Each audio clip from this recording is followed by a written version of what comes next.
Assalamualaikum warahmatullahi wabarakatuh.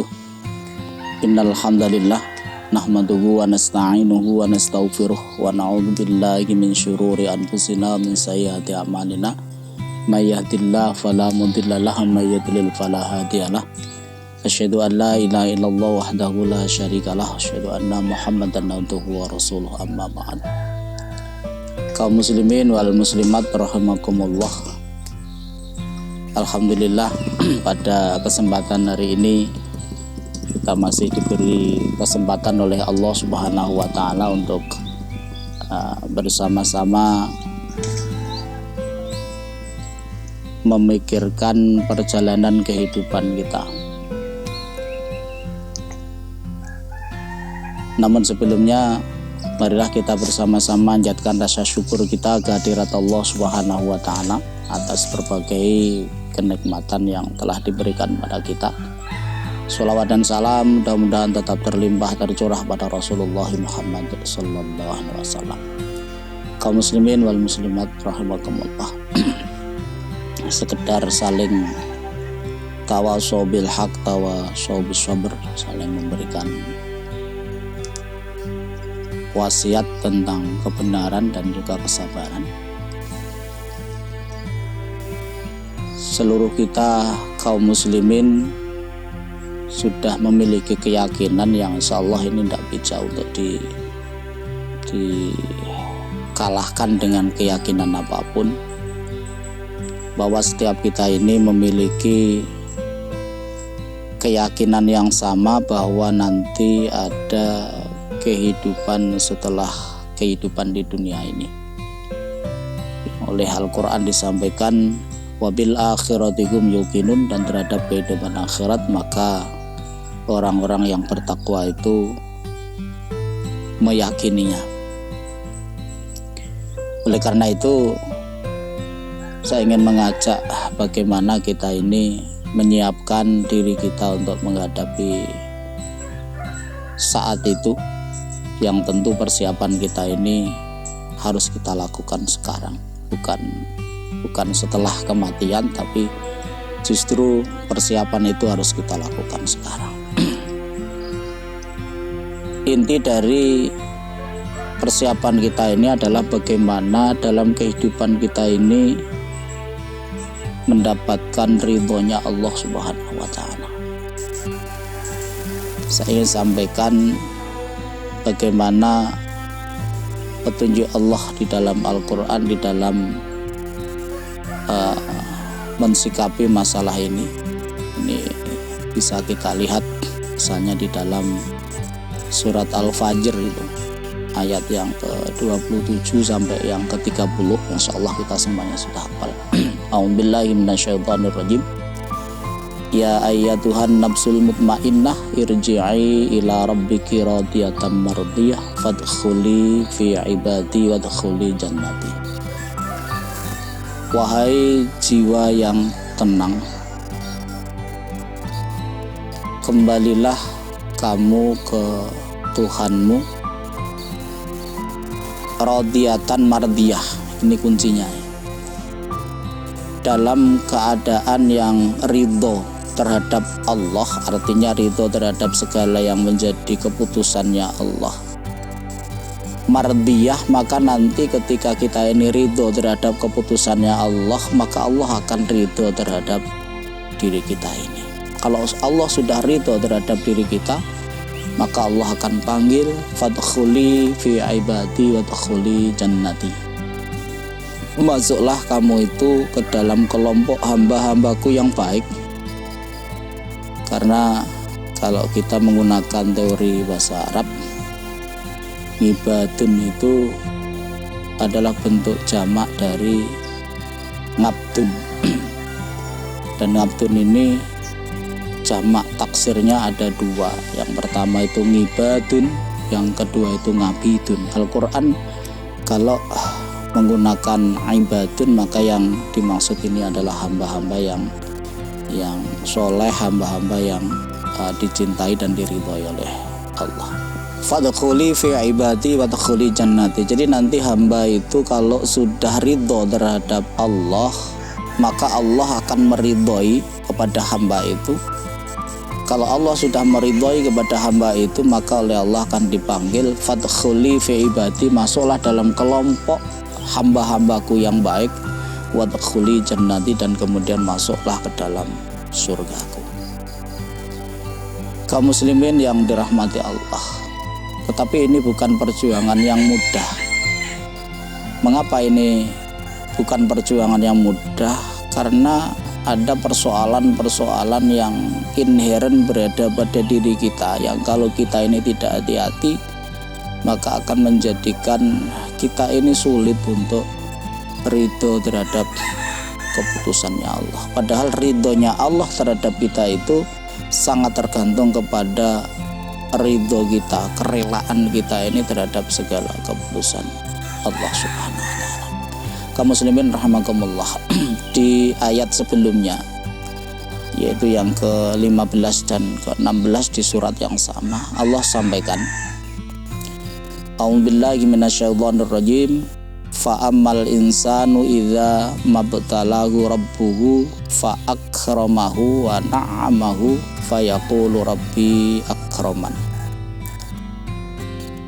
wa amma idza mabtalahu faqadara alaihi rizqah fa yaqulu rabbi ahanan. Ini karakter manusia yang harus kita antisipasi, yang harus kita waspadai, harus kita kelola sebaik mungkin, sehingga akan mampu menjadikan diri kita ini ridho terhadap Allah. Allah sampaikan, adapun manusia itu ketika diuji oleh Allah, jadi tanda kutip, ketika diuji oleh Allah, fa'akramahu wa na'amahu, ujiannya itu dalam bentuk Allah memuliakan orang itu, wa na'amahu, dan Allah memberikan berbagai kenikmatan kepadanya, fayaqulu rabbi akraman, maka orang itu biasanya mengucapkan rabbi akraman, Tuhanku telah memuliakan aku.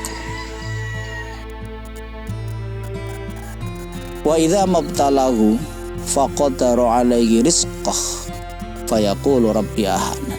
Tetapi tatkala Tuhannya itu menguji kepadanya itu dalam bentuk membatasi, dalam bentuk mengurangi rizkinya, fayaqulu rabbi ahanan, maka dia berkata, Tuhanku menghinakan aku.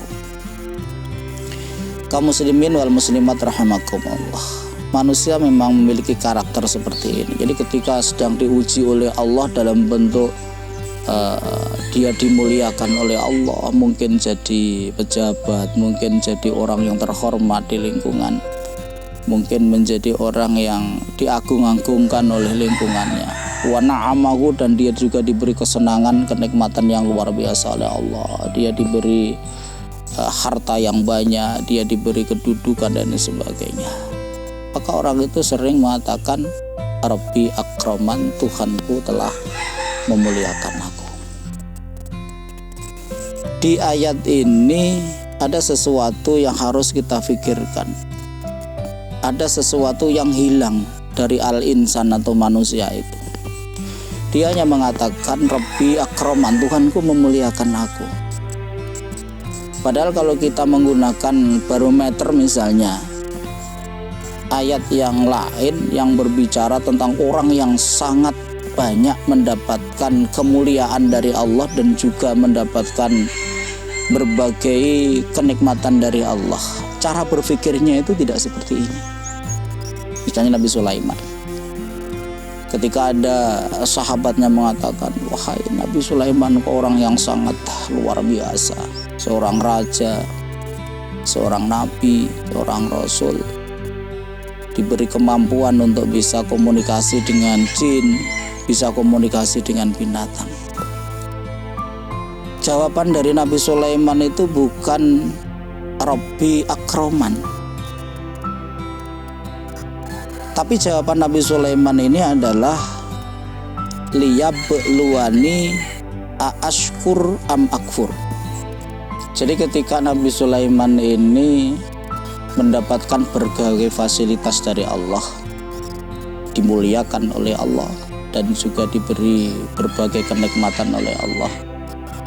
Maka Nabi Sulaiman ini menyatakan, liyabluwani aashkur am akfur. Ini Allah sedang menguji kepada saya, apakah saya ini termasuk orang yang mensyukuri nikmat itu atau justru saya akan mengkufuri nikmat. Nah, inilah yang sesungguhnya banyak yang hilang dari kita.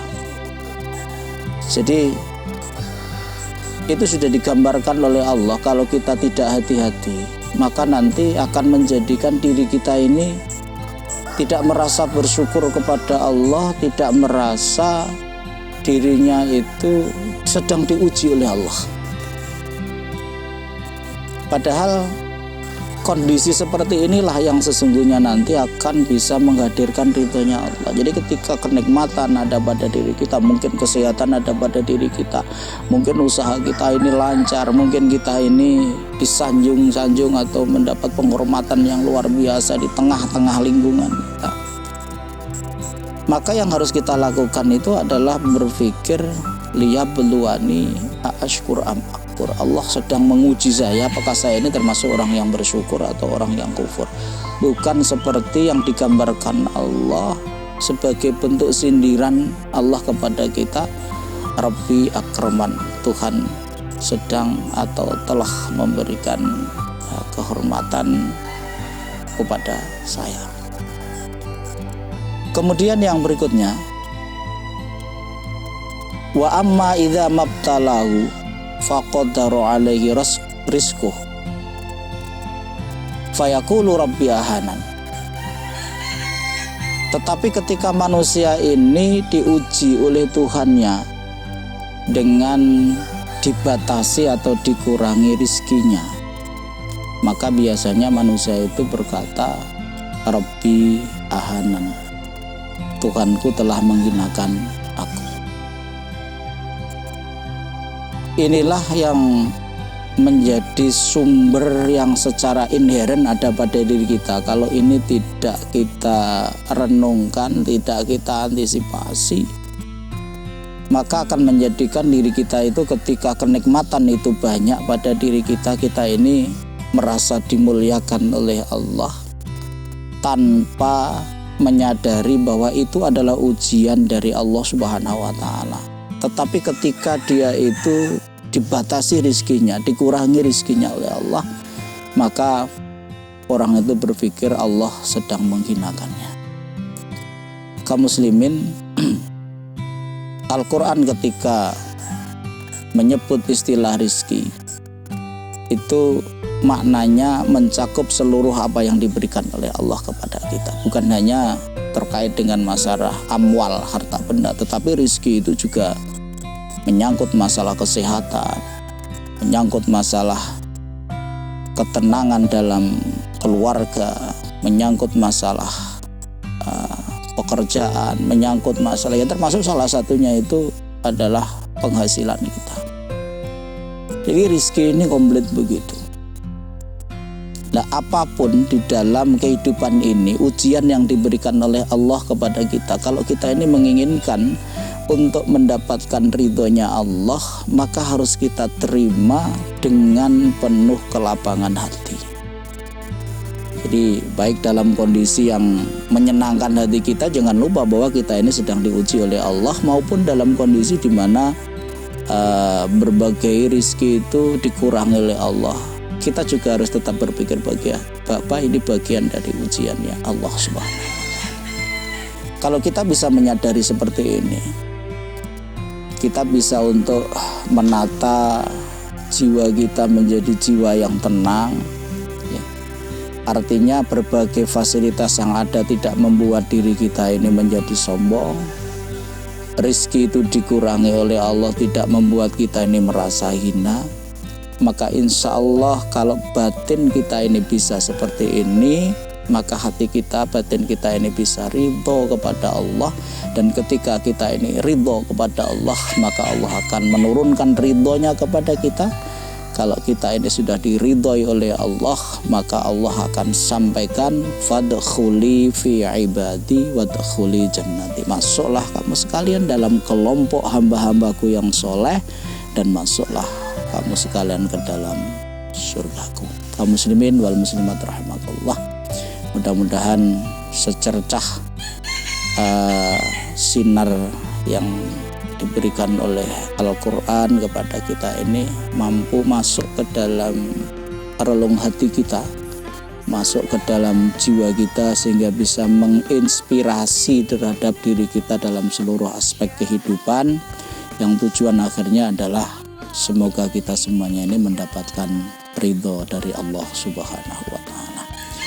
Mungkin itu yang kita sampaikan. Ada kekurangan, ada kekhilafan, mohon maaf. Nasrun minallah wa fathun qarib wa basyiril mu'minin. Assalamualaikum warahmatullahi wabarakatuh.